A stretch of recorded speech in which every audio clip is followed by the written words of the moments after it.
참 예수님, 잘 지내고 계십니까? 행복하십니까? 어제 교구의 모든 시부님들이 모여서 사제연수를 했습니다. 원래 이제 사제연수가 강화신학교에서 일주일의 여정을 통해서 계획이 되었는데 메르스 때문에 사제연수를 하지 못했어요. 시부님들이 여러가지 사목생활을 하시면서 굉장히 이렇게 힘겨운 여정을 걸어가고 계십니다. 시부님들이 기도를 통해서 하느님께 당신들의 삶을 온전하게 봉헌해드리고 맡겨드리지만 인간적인 나약한 모습 때문에, 인간적인 연약한 모습이 있기 때문에 때로는 넘어지기도 하고 때로는 주저앉기도 합니다. 결국에는 실망하고 좌절해서 사제생활을 포기하시는 분들도 있습니다. 그래서 사제의 여정을 걸어가면서 여러가지 장애가 되는 것들을 잘 극복할 수 있게끔 전문가분을 모시다 놓고 하루 종일 강의를 들었습니다. 굉장히 이렇게 은혜로운 강의였는데 그분이 이제 심리학자이십니다. 미국에서 대학교에서 학생들을 가르치고 계시는데 자매님이세요. 제가 심리학을 굉장히 별로 좋아하진 않습니다. 그렇지만 그분의 말씀을 듣다 보니까 단순하게 학적으로 공부를 하신 분이 아닌 것 같았어요. 기도하는 분이셨기 때문에 하느님의 특별한 체험을 가지고 계셨기 때문에 많은 시부님들을 이렇게 모셔놓고 당신이 가지고 있는 여러 가지 학적인 그런 지식뿐만 아니라 영성적인 체험을 가지고 시부님과 나누는 시간을 가졌습니다. 그 자매님이 이런 고백을 하셨어요. 굉장히 이렇게 좌절스러운 그런 상황이 있었다고 합니다. 지금까지 삶을 살아오면서 죽고 싶은 순간이 있었다고 합니다. 그 순간께 하느님을 체험을 하게 되었는데 하느님께서 당신을 한없이 자비로우신 그런 눈길로, 사랑스러운 눈길로 바라보시는 것을 느꼈다고 합니다. 하느님을 직접 만나셨대요, 그분은. 근데 시부님들은 이해를 하지 못하셨어요. 하느님을 만나면 죽는 거지 뭐 막 그러시더라고요. 근데 하느님을 체험하신 분들은 하느님을 만났다고 이렇게 고백을 하지요. 하느님을 실제로 만났기 때문에 고백을 하는 거예요. 하느님께서 사랑스럽고 자비로우신 그 눈길로 바라보시면서 내가 너에게 원하는 것은 아무것도 없단다 이렇게 말씀하셨어요. 내가 너에게 원하는 것은 아무것도 없단다. 하느님께서 우리에게 원하시는 게 아무것도 없대요. 그 자매님에게 원하시는 게 없다는 말씀이 아니에요. 우리 모두에게 원하는 게 아무것도 없다는 거예요. 하느님께서 우리를 사랑하셔서 당신을 포기하시고 우리를 사랑하셔서 우리의 죽음을 가져가시고 우리의 구원과 생명의 문을 열어주셨어요. 하느님께서 당신을 포기하시고 우리를 선택하셨다는 거예요. 근데 우리에게 원하시는 게 하나도 없대요. 단 네가 행복했으면 좋겠다. 이렇게 하느님께서 음성을 들려주셨다고 합니다.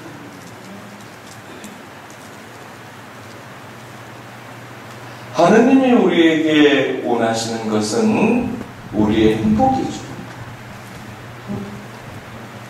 당신을 포기하시고 우리를 선택하신 이유가 나의 행복이에요. 나의 행복. 세상이 주는 행복이 아니라 당신께서 주신 행복입니다. 순간적으로 사라져버리는 그런 행복이 아니에요. 세상이 주는 그런 만족이 아닙니다. 하느님 당신께서 우리에게 주시는 그런 만족입니다. 영원히 사라지지 않는 겁니다. 하느님의 그 음성을 듣고 죽을 것 같던 그런 상황을 이겨낼 수가 있었다는 그런 말씀하셨어요. 마음속에 있는 여러 가지 좌절과 절망이 그 순간 다 사라졌다고 합니다.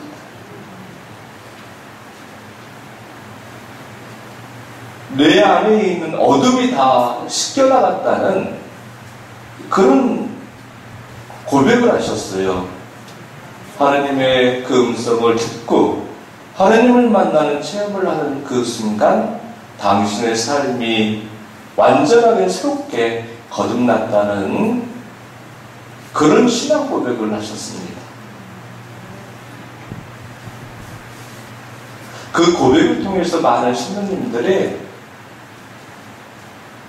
마음과 영으로 치유가 되고 회복이 되는 은혜를 받았다고 그렇게 어떤 신부님은 말씀을 하시더라고요. 저는 여러분들이 하나님의 그 사랑과 자비의 그 음성을 통해서 하나님께서 우리에게 열어주시는 행복의 길로 나아가게 되기를 바랍니다. 아멘. 어떤 분이 또 저에게 전화를 하셔서 그런 말씀을 하셨어요. 전화를 이렇게 모르시는 분들이 사무실로 전화를 이렇게 자주 주십니다. 주님, 제 안에 미움이 가득 차서 정말 이렇게 그 미움 때문에 힘들어 죽을 것 같습니다. 그렇게 말씀하시더라고요. 여러 가지 이유가 있겠죠. 근데 중요한 것은 내 안에 미움이 사라지지가 않는다는 것. 그 미움 때문에 너무나 내 삶이 무너지고 있다는 것. 이유가 중요한 게 아니에요. 내 안에 미움이 사라지지 않는다는 것. 용서할 수가 없다는 것. 교황님께서 지난 10일날 강론에서 많은 신자분들에게 이런 말씀하셨습니다. 용서할 수 없는 사람은 그리스도인이 아니다. 용서할 수 없다면 하느님의 평화를 누릴 수가 없다. 이 말씀하셨어요. 내가 용서하는 게 아니에요. 하느님의 사랑과 자비를 내 안에 받아들이는 거예요. 하느님의 사랑과 자비가 내 안에 담겨져 있을 때 하느님의 그 사랑과 자비가 누군가의 불편한 모습을 용서하시는 거죠. 여러분들, 우리는 용서할 권한이 없습니다. 용서할 힘도 없습니다. 용서할 능력도 없습니다. 오직 하느님만이 용서하실 수 있는 그 능력이 있으시고 용서하실 수 있는 권한이 있으십니다. 그래서 우리가 십자가 위에 매달려 계신 예수님을 바라보면서 죽기까지 용서하시고 또 죽기까지 사랑하시는 예수님의 사랑과 자비를 내 마음과 영으로 영접해 드려야 된다. 하느님의 사랑과 자비가 내 마음과 영 안에 자리하실 때 그 순간 미움은 사라지게 된다는 것. 어둠은 씻겨나간다는 것. 내가 할 수 없는 것 하느님께서 하신다는 겁니다. 어떤 신부님도 그러셨어요. 어떤 이유 때문에 주교님께서 사제품을 안 주신 거예요. 그 신부님. 옛날에 부재 때. 다 같이 동기들하고 사제품을 받을 준비를 했는데 갑자기 그 신부님만 사제품을 안 주셨어요. 제의도 다 마치고 상본도 다 나오고 신지들까지 지인들까지 성당의 신자분들까지 다 이렇게 사제품식에 오게 되어 있는데 사제품을 받지 못한 거예요. 물론 여러 가지 인간적인 부족함과 나약한 모습 때문에 조금 주교님께서 식별을 하셔서 기회를 주시는 거죠. 사제품을 안 주시는 게 아니라. 그래서 1년 후에 사제품을 받았는데 사제품을 받고 주교님께 대한 미움이 사라지지 않았대요. 사제품을 받아도. 왜 나를 그렇게 판단하셨는지. 주교님의 그 식별을 이해할 수가 없었다는 그런 고백을 하셨어요. 그 신부님이 주교님을 언제 용서하셨는가? 사제생활을 하시면서 하느님의 사랑과 자비에 대한 그런 체험을 하셨을 때 하느님의 사랑과 자비를 마음과 영으로 받아 모시고 그 사랑과 자비로서 공동체를 회복시켜 나갈 때 그 순간 자기도 모르게 주교님께 대한 미움이 다 사라졌다고 합니다. 그 신부님이 용서를 하신 게 아니에요. 하느님의 사랑과 자비를 마음과 영으로 받아 모시는 순간 내가 치유가 되고 회복이 됩니다. 내가 치유가 되고 회복이 됩니다. 그 사랑과 자비로서 여러분들이 치유가 되고 회복이 되기를 간절히 기도합니다. 네. 오늘 이렇게 오후에, 오늘 오후가 아니죠. 이제 어제죠. 이제 12시가 넘었으니까 한 달에 2번씩 주교님 업무보고 회의가 있어요. 주교님께서 회의 전에 신부님들에게 당부 말씀들을 한마디 한마디씩 이렇게 던져주셔요. 신부님들 고생하십니다. 감사합니다. 오늘은 이렇게 그렇게 말씀하시고 나서 신부님들이 예수님을 닮으셨으면 좋겠습니다. 이렇게 말씀하시더라고요. 신부님들이 예수님을 닮으셨으면 좋겠습니다. 주교님이 신부님들이 예수님을 닮았으면 좋겠습니다. 이렇게 말씀하셨는데 사제들만 예수님을 닮아야 되는가? 그건 아니에요. 여러분들도 예수님을 닮으셔야 돼요. 예수님을 닮으셔야 돼요. 여러분들의 모습이 예수님의 모습이어야 됩니다. 제 모습이 예수님의 모습이어야 돼요. 여러분들이 예수님으로서 가정과 공동체에서 가족들과 공동체, 형제, 자매들과 관계를 맺어가야 된다는 거예요.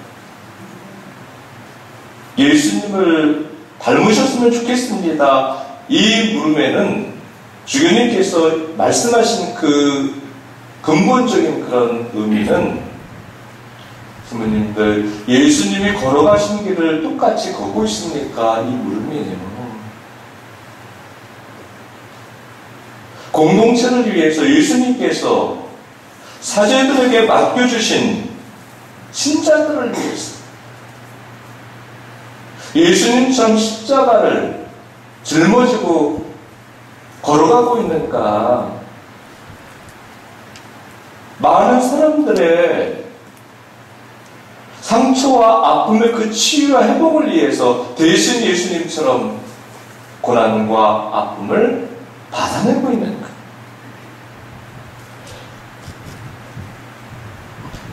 예수님이 이 죽음의 여정을 걸어가신 것처럼 사제들 또한 그렇게 이 죽음의 여정을 걸어가고 있는가? 예수님이 걸어가신 이 죽음의 여정은 죽음의 길이 아니죠. 구원의 길이고 우리에게 영원한 생명을 주시는 생명의 여정입니다. 누군가를 사랑하기 위해서, 누군가의 불편한 모습을 용서하기 위해서 과연 내 자신을 포기할 수 있는가? 누군가의 죄를 대신해서 내가 그 죄를 받아낼 수가 있는가? 누군가를 살리기 위해서 내 생명을 기꺼이 나눌 수가 있는가?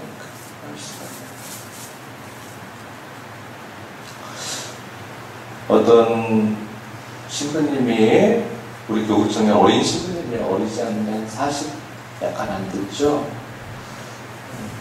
아까 이제 회의 때 몸이 아파서 이제 교육청을 이렇게 나갈 준비를 하시는 것 같아요.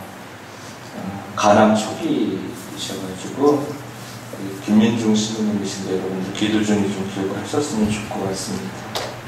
눈물을 흘리시더라고요. 그래서 이제 그 신부님 눈물 흘리면서 아직 젊으니까 가족력이 있으신 것 같아요. 간이식을 하면 완치가 된다고 합니다. 초기이기 때문에. 그래서 조카가 이제 간이식을 해주기로 했는데, 제 간을 줬으면 좋겠더라고요. 근데 이제 주면 좋겠는데 안 맞아요.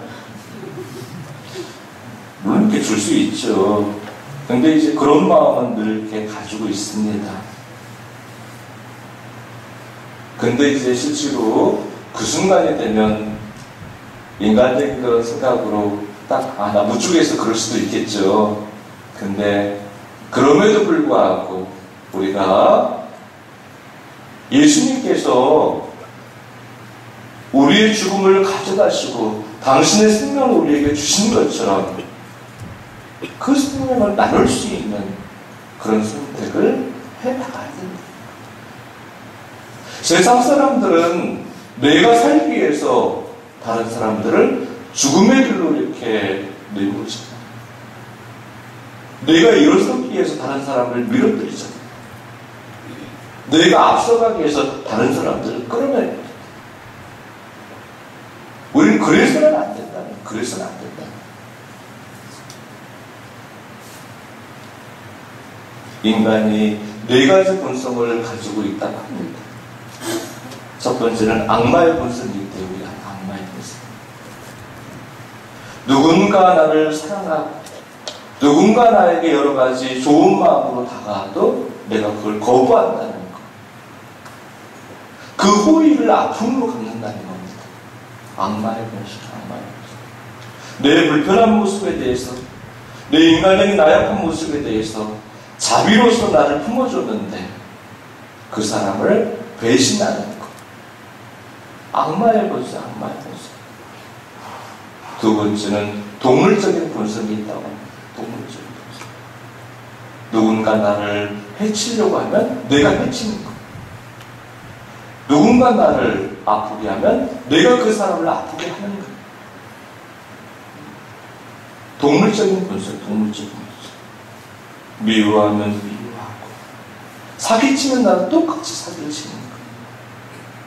세 번째는 인간의 본성, 인간의 본성. give and take. 나를 사랑하면 똑같이 사랑해주는 것. 나에게 기쁨이 되어주면 똑같이 기쁨이 되어주는 것. 나에게 무엇인가 나눠주면 나 또한 똑같이 나눠주는 것. 인지상정. 인간의 본성이라 인간의 본성. 네 번째, 하느님의 본성. 우리는 하느님의 본성을 가지고 살아가는 사람들이에요.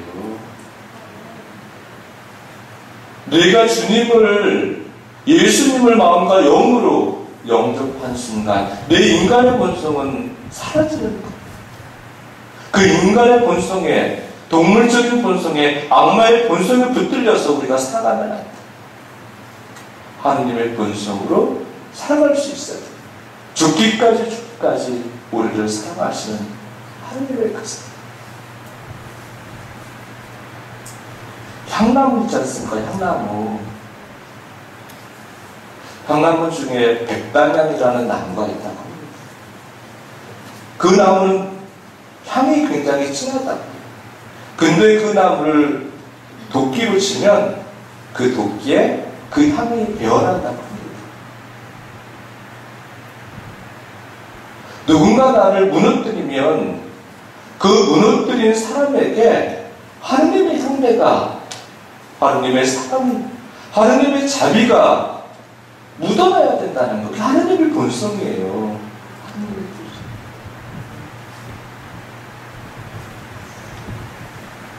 예수님을 무너뜨렸지만 무너뜨린 그 사람들은 예수님의 사랑을 통해서 용서가 되고 예수님의 그 자비를 통해서 구원과 생명의 길로 나아갈 수 있는 기회가 주어진다는 것. 하나님의 사랑과 자비.